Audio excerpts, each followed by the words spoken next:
Halo semua, balik lagi bareng gue Vian Rafe. Dan seperti biasa di video kali ini gue bakalan lanjutin alur cerita yang sebelumnya pernah gue upload. Dan buat kalian yang baru aja gabung di channel gue, kalian bisa langsung cek channelnya, cek playlist di channelnya. Di situ bakalan banyak sesi-sesi sebelumnya yang pernah gue upload dan episode sebelumnya yang pernah gue upload. Di situ akan tersusun rapi ya episodenya. Dan tanpa banyak basa-basi lagi, yuk kita langsung cek di shot aja alur ceritanya.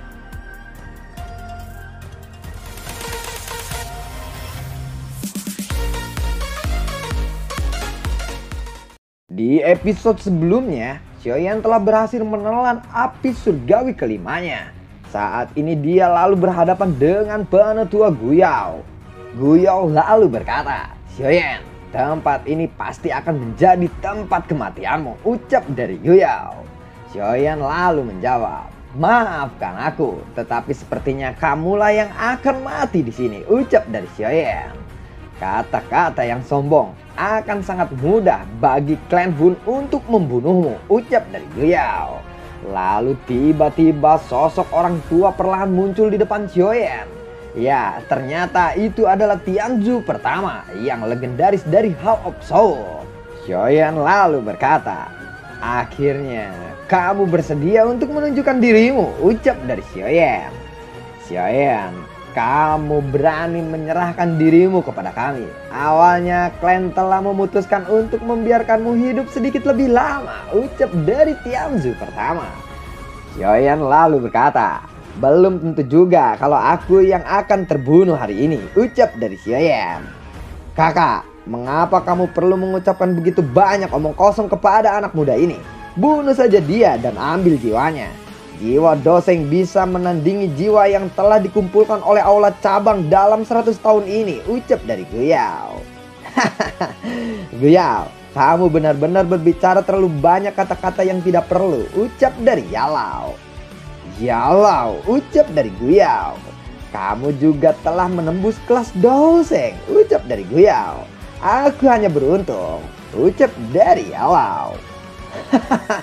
"Jangan pikir aku akan takut kepadamu hanya karena kamu telah mencapai kelas Doseng. Aku juga hanya selangkah lagi akan menjadi Doseng. Yalau, kali ini aku pasti akan menangkapmu dan memenjarakanmu lagi," ucap dari Guyao. Uap hitam melonjak, kabut hitam berisi banyak rantai melesat menuju Yalau. Tetapi Yalau tidak mundur. Dokinya meletus dan dia berubah menjadi sambaran petir yang bertabrakan dengan serangan Guyao. Dadedor, sementara itu Tianzu pertama mulai membentuk segel. Ruangan di sekitar Xiaoyan bergejolak setelah segel itu terbentuk. Banyak sosok putih melintas di mata Xiaoyan. Ruangan di sekitarnya tiba-tiba dipenuhi oleh banyak tulang putih tajam yang menusuk ke arahnya. "Ini hanya permainan anak-anak," ucap dari Xiaoyan. "Tulang kaisar menembus langit," teriak dari penetua pertama. Tulang-tulang yang menusuk berserakan. "Ini adalah serangan spiritual," ucap dari Xiaoyan.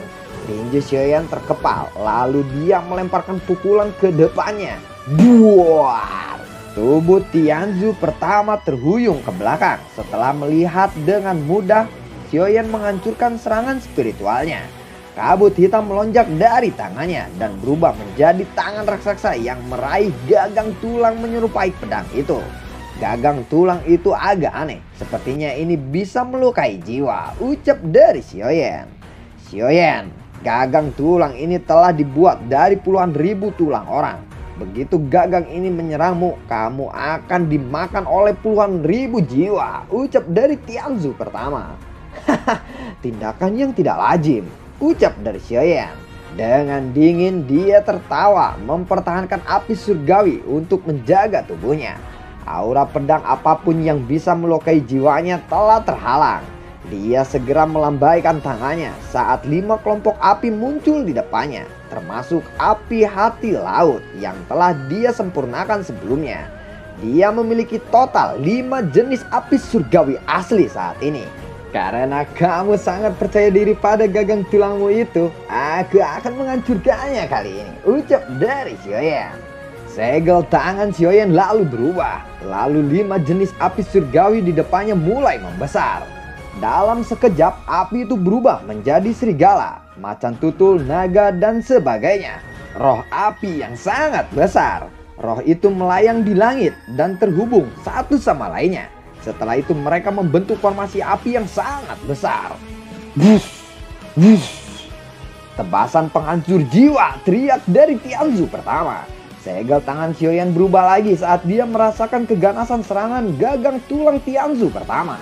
Cincin api diputar dengan lingkaran. Itu tampak seperti cakram bergerigi. Akhirnya dua serangan itu bertabrakan dengan keras. Buar! Gelombang energi yang mengerikan menyebar di langit.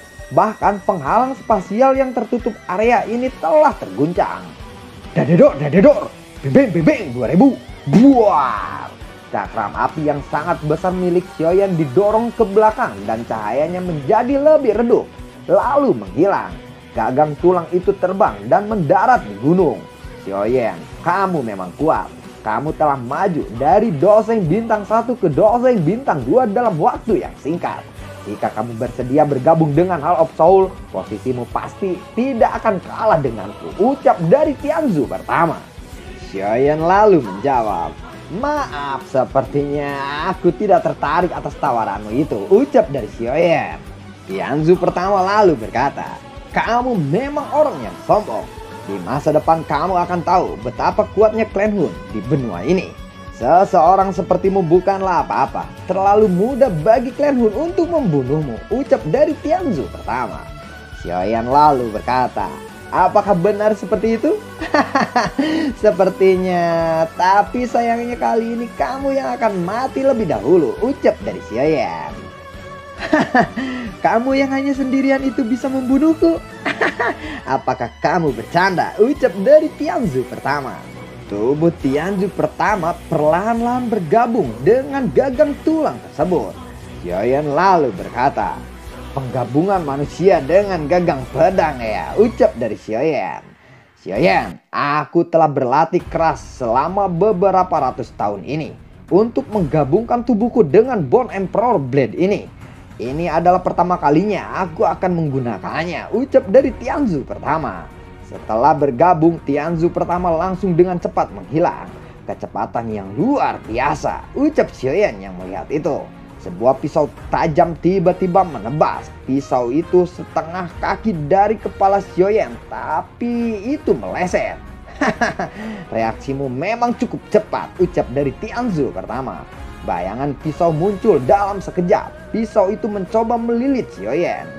6 penggaris mengalir di tubuh bersama-sama, teriak Tianzu pertama.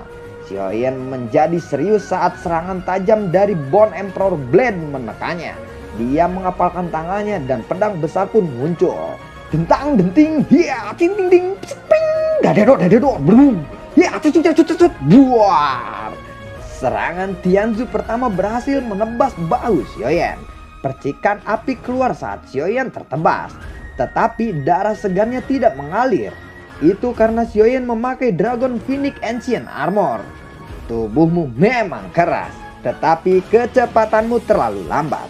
Kamu tidak akan dapat mengejarku setelah aku bergabung dengan pedangku ini, ucap dari Tianzu pertama. Xiaoyan mendengar itu dia lalu berkata, hah? Xiaoyan menghela napas setelah itu. Tangan Xiaoyan membentuk segel tangan yang rumit. Setelah perubahan segel tangan ini, kekuatan spiritual di alisnya tiba-tiba terlepas dari tubuhnya. Dia berubah menjadi sosok ilusi besar. Karena kamu cepat, aku akan lebih cepat darimu saat ini, ucap dari Xiaoyan. Yellow Spring Divine Angel, teriak dari Xiaoyan. Buar! Serangan spiritual gelombang sonik yang menakutkan menyebar di udara. Buar! Serangan spiritual itu menghantam tubuh Tianzu pertama, membuat dia terpisah lagi dengan pedangnya. Dan seteguk darah segar dimuntahkan oleh Tianzu pertama. Yellow Spring Angel, teriak dari Xiaoyan. Tangan energi yang sangat besar kemudian muncul dan dengan kejam menekan tubuh Tianzu pertama. Kekuatan yang menakutkan ini menyebabkan lengan Tianzu pertama meledak berubah menjadi kabut darah. Yellow Spring Flame, teriak dari Xiaoyan. Xiaoyan sekali lagi membanting telapak tangannya ke depan. dan energi yang sangat besar pun terbentuk. Serangannya mengenai tubuh Tianzu pertama. Tubuh Tianzu pertama seperti melesat jatuh dari langit dan dengan kejam menembus tanah. Dalam 3 serangan, 3 skill pamungkas Santo Iblis Huang Quan dilepaskan oleh Xiaoyan. Xiaoyan melayang di langit. Dia perlahan mengembuskan napas saat matanya menatap lubang besar di bawah. Ada sedikit aura yang tertinggal dari lubang itu. Jelas Tianzu pertama masih memiliki hidup walaupun mungkin sudah sekarat saat ini. Tiba-tiba ada riak energi yang muncul di depan Xiaoyan. Lalu sebuah sosok perlahan muncul. Pada saat yang sama, aura yang luar biasa kuat juga menyelimuti area ini. Xiaoyan, beraninya kamu. Sosok seperti hantu berteriak. Wakil kepala Hall of Soul, apakah kamu akhirnya tidak bisa menahan diri lagi setelah bersembunyi begitu lama? Ucap dari Xiaoyan. Sosok manusia yang muncul di depan Xiaoyan terbungkus dalam kabut hitam. Orang ini adalah wakil kepala Hall of Soul. Xiaoyan, kamu sudah memaksa Hall of Soul untuk menyerahkan mayat Xiaozan kepadamu kali ini. Ucap dari wakil kepala Hall of Soul. Aku sudah mengatakan bahwa jika sesuatu terjadi kepada ayahku, aku akan menyerahkan giok dewa kuno Tuse kepada klanku. Ucap dari Xiaoyan. Tidak perlu, kali ini aku yang akan membawamu ke Hall of Soul supaya kamu bisa berkumpul lagi dengan ayahmu. Ucap dari wakil kepala Hall of Soul. Kabut hitam keluar dari jari-jari ke segala arah. Kabut hitam ini berubah menjadi 5 rantai besar yang bergegas menuju Xiaoyan. Jangan berpikir bahwa kamu bisa bertindak arogan karena hanya kamu menembus bintang kedua dari kelas Dosek. Ucap dari wakil kepala Hall of Soul. Lalu dengan cepat rantai hitam itu melingkari Xiaoyan dan mengencang. Dentang, denting, tetapi sebelum rantai itu berhasil menangkap Xiaoyan, ruangan di sekitar Xiaoyan tiba-tiba bergelombang. Aliran spesial muncul menyebar dan kekuatan itu menghancurkan rantai yang melilit Xiaoyan. Wakil kepala Hall of Soul lalu berkata, "Siapa kamu? Berani-beraninya menggangguku," ucap dari wakil kepala Hall of Soul. Apakah Hall of Soul sangat hebat? Xiaoyan telah mengatakan kepadaku bahwa dia akan mengubah tempat ini menjadi lautan darah hari ini. Tetapi kenapa itu belum terjadi? Wakil kepala Hall of Soul, bukankah sebaiknya kamu tetap bersembunyi saja? Kenapa kamu harus keluar dan mencari mati? Ucap dari Xian. Betapa sombongnya, aku rasa kamu tidak akan memiliki kemampuan untuk membunuhku. Ucap dari wakil kepala Hall of Soul. Selagi wakil kepala Hall of Soul terfokus kepada Xian, Xiaoyan lalu menarik Tianzu pertama dari lubang besar. Lalu dia menghancurkan tubuhnya dan menjerat jiwanya menggunakan jaring api. Kemudian jiwa Tianzu pertama dia masukkan ke dalam botol giok. Xiaoyan berniat untuk mengorek informasi darinya. Beraninya kamu, ucap wakil kepala Hall of Soul. Kabut hitam meletus dari lengan bajunya dan melesat ke arah Xiaoyan. Tapi serangan itu ditahan oleh Xian. Kamu tidak akan bisa menyerangnya di depan kaisar ini, ucap dari Xian. Tangan Xian membentuk segel dan kilau emas gelap meletus dari tubuhnya. Kilau ini membentuk naga emas yang besar. Dalam beberapa saat, naga itu telah melahap semua kabut hitam. Suku naga Philid kuno, tidak juga kamu bisa meminta suku naga Philid kuno untuk membantumu, ucap dari wakil kepala Hall of Soul. Wakil kepala Hall of Soul tiba-tiba mundur dan token giok muncul di tangannya. Dia menghancurkan token giok itu dan gelombang spasial mulai menyebar dengan cepat. Tetapi dia terkejut karena terowongan spasial tidak muncul setelah token giok itu dihancurkan. Aku sudah menggunakan aliran spasial yang kacau untuk menghalangi ruang di area ini. Tidak ada gelombang spasial yang bisa dipancarkan, jadi kamu tidak akan bisa memanggil bala bantuan, ucap dari Xian. Hall of Soul telah mengejar guruku dan aku selama bertahun-tahun. Sekarang saatnya untuk membalas dendam. Tenang, aku akan meruntuhkan aura surga, bumi, dan manusia satu persatu, ucap dari Xiaoyan. Xiaoyan, satu-satunya kesalahan yang dilakukan oleh Hall of Soul selama ini adalah gagal membunuhmu sejak awal. Itu telah membuat kamu mendapatkan kekuatan. Meskipun klan Hun, aku tidak bisa menyerangmu karena kesepakatan antara klan kuno. Itu tidak akan bisa menahan Clan Hun, ucap dari kepala Hall of Soul. Lalu kabut hitam menyebar dan merobek gelombang spasial yang kacau secara paksa. Tubuhnya bergerak, masuk ke lubang dan menghilang. Orang ini telah meninggalkan semua bawahannya yang masih berada di dalam aula manusia. Meskipun tidak sulit untuk mengalahkannya, aku tidak bisa menghentikannya jika dia melarikan diri dengan seluruh kekuatannya, ucap dari Xian. Lupakan, tidak masalah jika dia melarikan diri. Hall of Soul cepat atau lambat akan menebak bahwa kitalah yang akan bertanggung jawab atas masalah ini. Perhatikan Guyao, jangan biarkan hantu tua ini melarikan diri, ucap dari Xiaoyan. Xian lalu berkata, baiklah kalau begitu. Dengan pedangnya, Xiaoyan menebas aula besar cabang Hall of Soul ini. Dan ribuan jiwa yang sebelumnya ditangkap oleh Hall of Soul pun bermunculan. Kalian semua harus pergi, jangan biarkan Hall of Soul menangkap kalian lagi, ucap dari Xiaoyan kepada jiwa-jiwa itu. Di dalam reruntuhan aula, Xiaoyan merasakan gelombang yang aneh. Xiaoyan dengan cepat mengenali lebih dalam lagi. Ada sosok cahaya setinggi 5 kaki yang melayang di dalam lubang. Cahaya ini adalah hal yang telah terbentuk dari tubuh spiritual. Dia bisa merasakan gelombang spiritual yang sangat menakutkan di dalam cahaya itu. Yalo lalu bergegas ke samping Xiaoyan. Dia lalu berkata, ini adalah esensi dari jiwa, ucap dari Yalo yang muncul di belakang Xiaoyan. Xiaoyan lalu bertanya, esensi jiwa? Tanya dari Xiaoyan. Satu esensi jiwa membutuhkan setidaknya 1 juta jiwa biasa. Cahaya jiwa ini pasti koleksi aula manusia selama bertahun-tahun. Wakil kepala aula sangat terburu-buru untuk melarikan diri sehingga dia lupa membawa hal yang begitu penting bersamanya, ucap dari Yalau. 1 juta jiwa? Hall of Soul ini benar-benar teror bagi seluruh benua, ucap dari Xiaoyan.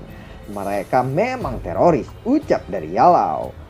Xiaoyan lalu berkata, aku ingin tahu apa yang direncanakan oleh Hall of Soul dengan mengumpulkan begitu banyak esensi jiwa seperti ini, ucap dari Xiaoyan. Menyerap esensi jiwa akan memperkuat kekuatan spiritual seseorang. Jika seseorang memiliki esensi jiwa dalam jumlah yang sangat besar, seseorang itu mungkin bisa melangkah ke negara Di yang legendaris jika dia beruntung. Apakah maksud guru bahwa seseorang dari Hall of Soul atau Clan Hun berencana untuk meningkatkan kekuatan spiritualnya hingga tingkat negara Di? Apakah ini alasan mengapa mereka menangkap para jiwa, ucap dari Xiaoyan. Ini mungkin saja salah satu alasannya, tetapi aku tidak bisa memastikan. Mereka berencana membuatku tunduk pada mereka ketika aku ditangkap dulu. Tampaknya mereka membutuhkan keterampilan alkemisku untuk membantu mereka melakukan sesuatu. Tebakanku itu pasti terkait dengan esensi jiwa ini, ucap dari Yalau. Lalu apa yang harus kita lakukan dengan benda ini, ucap dari Xiaoyan. Ini diciptakan membantai orang dalam jumlah yang sangat besar. Karena sudah terbentuk seperti ini, tentu tidak ada alasan untuk meninggalkannya. Mau tidak mau kamu harus mengambilnya. Tingkat spiritualmu saat ini berada di tingkat surgawi. Masih ada cara untuk naik ke keadaan surgawi yang sempurna. Ini pasti akan membantumu mendapatkan Purifying Lotus Demon Flame, ucap dari Yalau. Xiaoyan terkejut mendengar saran ini, tetapi dia tidak melakukan tindakan apapun. Dia menoleh dan melihat cahaya spiritual itu.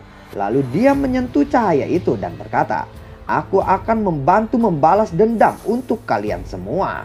Kalimat itu membuat kilauan samar dalam cahaya itu seakan merespon ucapan dari Xiaoyan. Setelah meraih cahaya jiwa, dia berbalik dan bergegas keluar dari pegunungan. Yalau dan yang lainnya di belakangnya mengikutinya. Sekitar 10 menit setelah kelompok Xiaoyan pergi, sosok hitam muncul dan memasuki reruntuhan aula. Jiwa-jiwa yang telah dikumpulkan oleh aula manusia dengan susah payah selama 100 tahun diambil oleh bocah itu. Jika kabar ini sampai ke klan, aku akan dihukum berat, ucap dari wakil kepala aula. Singkat cerita, setelah beberapa waktu berlalu, Xiaoyan duduk di atas batu besar di gunung alam bintang. Dia sedang memandang cahaya esensi jiwa di depannya. Lalu Xiaoyan membuka mulutnya, lalu nyala api muncul dan kemudian melilit cahaya esensi jiwa. Suhu tinggi meresap ke dalam esensi jiwa. Ada uap hitam yang dipancarkan darinya. Tetapi uap hitam ini dengan cepat menghilang. Uap hitam ini adalah sesuatu yang tidak baik jika diserap oleh tubuh seseorang. Orang-orang dari Hall of Soul ini memang sangat kejam, ucap dari Xiaoyan. Lalu Xiaoyan mencoba untuk benar-benar memurnikan semua uap hitam yang tersembunyi jauh di dalam esensi jiwa ini. Setelah mengeluarkan semua uap hitam ini, cahaya esensi jiwa menjadi lebih jernih. Penyempurnaan ini berlanjut selama setengah jam. Kemudian Xiaoyan membentuk segel dan sosok Xiaoyan yang lainnya pun muncul. Bayangan Xiaoyan duduk di depan cahaya esensi jiwa. Lalu dia menghisap esensi jiwa itu. Permukaan jiwa Xiaoyan mulai membentuk lapisan seperti kristal misterius saat dia mulai menyerap esensi jiwa itu. Cahaya esensi jiwa perlahan bergejolak. Gelombang demi gelombang suara jernih terdengar saat esensi jiwa mengalir ke jiwa Xiaoyan. Lapisan demi lapisan kristal misterius samar diam-diam mulai muncul di permukaan jiwanya. Buar! Karena banyak esensi jiwa yang diserap oleh Xiaoyan, gelombang melingkar mulai terbentuk mengelilingi Xiaoyan. Aura yang kuat keluar dari tubuh Xiaoyan.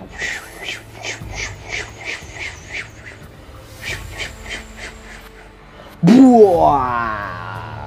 Lalu bagaimana kelanjutan ceritanya? Apakah Xiaoyan akan menjadi lebih kuat? Ya pastinya bakalan jadi lebih kuat lagi anjir. Tapi apa yang akan terjadi kepada Xiaoyan berikutnya setelah dia menelan jiwa ini? Lalu nantikan konten gua, dan gua selalu berterima kasih buat kalian yang selalu mendukung channel ini dari awal hingga akhir. Dan gua selalu ucapin terima kasih banyak buat kalian yang sudah mendonasikan sedikit rezekinya lewat link Saweria di bawah kolom deskripsi. Dan bagi kalian yang mau langsung melihat produksi pembuatan atau cara pendabingan, atau kalian yang ada di sekitaran Subang mau sekalian nih gua main ke studionya si Rape, bukan studio sih, kayak rumah kecil lah gitu, rumah kayak gubuk gitu.